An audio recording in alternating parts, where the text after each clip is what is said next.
This one I kind of want to go more in depth on because I feel like it's very important that we discuss this. And it was brought to my attention earlier this week, actually, and I didn't even realize it, but it's a huge part of hip hop history and music history as well. And I'll explain why. I want to talk about the sales battle that happened between Kanye West and 50 Cent. Now, in this week in 2007, this hip-hop battle was a battle that was like unlike any other, I should say. Normally hip-hop battles are between MCs who, basically go at it on wax, but in this particular scenario, they're going at it on the billboard, basically. And this is probably something that had never been done. This is something that was way ahead of its time, way before its time, and something that may not ever be replicated ever again because it was that epic of a moment that happened within hip-hop history. So why I want to discuss it is because what the stakes that were involved. Now, a lot of people were really up on Kanye because he was basically the it guy for the last couple of years up until that point. And then 50 Cent has been like the big bad bully who has been anchoring the whole gangster rap movement from 2002 to 2007, basically. At the same time, making it more viable as a commercial rap commodity. Because before 50 came out, I would say from 98 to 2002 was kind of, or 2001 maybe, was like the bling bling era of rap. So you had Cash Money Millionaires, you had Jay-Z doing this bling blingy thing. Even Nas was very bling blingy at that time. Nelly, Ja Rule. And then 50 came out, and then he brought gangster rap back to the forefront. Now, to the credit of DMX, he was probably the only rapper at the time who was gangster, but was still within the mainstream of rap, and that had a lot to do with his mainstream appearances in television shows and movies, to name a few. And then a few poppy records here and there. But nonetheless, 50 was that guy who brought gangster rap back to the forefront. And then Kanye West came. And Kanye basically changed the outlook of a rapper within the mainstream specifically. He basically told all these kids out here that you can still be cool and not be a gangster at the same time. You can still dress fashionably. You can still rock polos. You can still go to school and be cool, being in school, for example. You can be cool learning how to speak proper English, basically. This is what Kanye West brought to the forefront. Now, the sales battle comes in. And everyone's anticipating Graduation, which is Kanye's third album, and then Curtis, which is 50 Cent's third album as well. And then the votes, well, not the votes, but the sales numbers came in, and basically Kanye won, I wouldn't say by a landslide, but it was a pretty big margin. So basically Kanye West sold about 950,000 copies of Graduation, which is amazing. And then 50 Cent, to his credit, had an amazing feat in and of itself by selling about 691,000 units of Curtis. Now, for him at the time, that was low because when you talk about his first two albums, Get Rich or Die Trying sold about over 800,000 records the first week.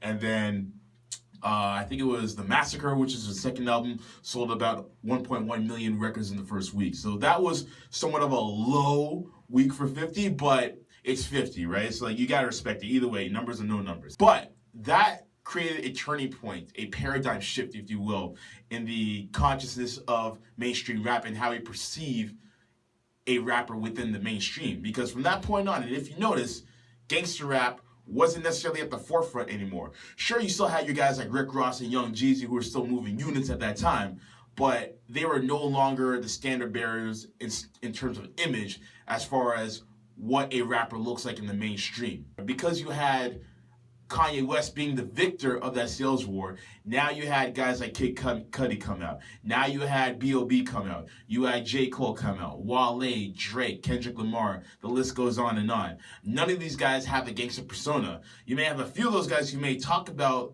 the gangster lifestyle from the third-person perspective, but none of these guys actually were about that life. And that was the thing that Kanye West was ushering in terms of image.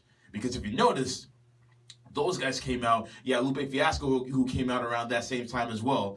This was now the standard for mainstream rap as it still stands right now. I mean, the biggest artist in rap right now, as far as this decade is concerned, is arguably Drake. And then Kendrick is like right behind him, basically, in terms of commercial appeal. So this sales war basically ushered in that new regime of rappers coming out. Now, the interesting thing about this is this. This was all manufactured, in my opinion. This was all man-made. It was manufactured. It wasn't like they caught lightning in a bottle. This was all manufactured by the record labels. And I'll tell you why. First and foremost, we've never seen this before because it's not like you would have two record labels get one of their guys on each side to put them against each other in a sales war. That's never happened before. Why? Because people don't want to fear out on losing money. But at the end of the day, you're probably going to ask yourself, based on that logic, why would they put 50 and Kanye against each other? Because they're on the same label. Now, I get it. Kanye was on Rockefeller/Def Jam, and then 50 was on G-Unit Records / Shady Aftermath / Interscope. But Def Jam and Interscope are all under the umbrella of Universal. Universal is one of the 5 major record labels in the United States of America. You have Universal, you have Capitol, you have Atlantic, you have Warner, you have Sony.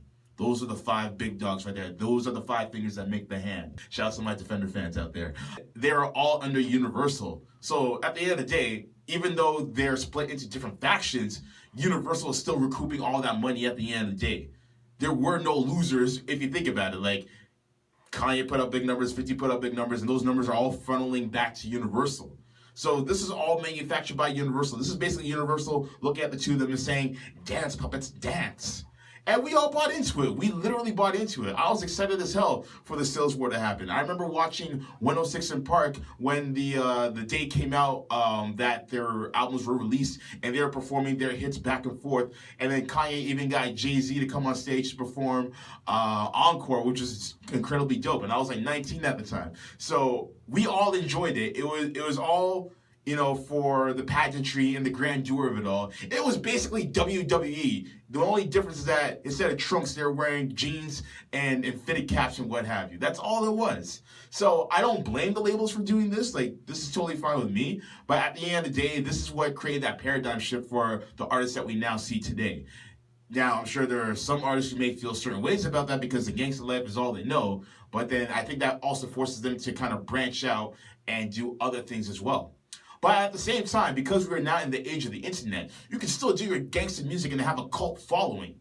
I mean, look at Nipsey Hussle. His music is basically mostly shrouded within the whole gangster lifestyle, but not in the sense where he's glorifying it, but in a sense where he's just reporting on his reality. You look at The Game. The Game has been gangster ever since the day he released the documentary, but because he has such a cult following, he's releasing all of his albums straight through the internet, basically. He's independent right now. He's been independent for the last 5 or 6 years or so, and that hasn't slowed him down one bit. The documentary Part 2 is arguably his best album since the documentary Part 1. So even if you are within that gangster realm, you can still survive off of rap. You just have to know how to market yourself towards the crowd that wants to hear that. And I'm actually glad that this paradigm shift happened because now you don't have to look at 50 Cent and be like, oh, this is what I gotta be to be the epitome of male masculinity within the black community. You know what I'm saying? No disrespect to 50, I know that's him, I know he's a big bad bully, but you can only do so much as a black man growing up, you know, as a young black adolescent at that, to look at somebody and be like, okay, I gotta be like him in order to get the girl that I want or to get the respect that I demand or something like that. So I'm glad Kanye came out, you know, being the non-stereotypical black man and just providing that image for all these young people to look up to and say, hey, I can relate to him. I can easily relate to that. Kanye West basically related to middle-class blacks. That's exactly what he did. And I have no problem with him doing that. Now, fast forward, in retrospect, what he's turned out to become right now is an entirely different story. And say what you want, like him or hate him, I'm not too fond of Kanye as of right now, but I respect the legacy that he's left on thus far. And I think that sales war between him and 50 was a huge pivotal point within how we view the mainstream artists within rap music. Do you guys agree with me? Do you disagree? Hit me up on Twitter with your comments below, or you can hit me up on YouTube either way, at @cool_radio, DM_cool. You guys already know what it is. Woo!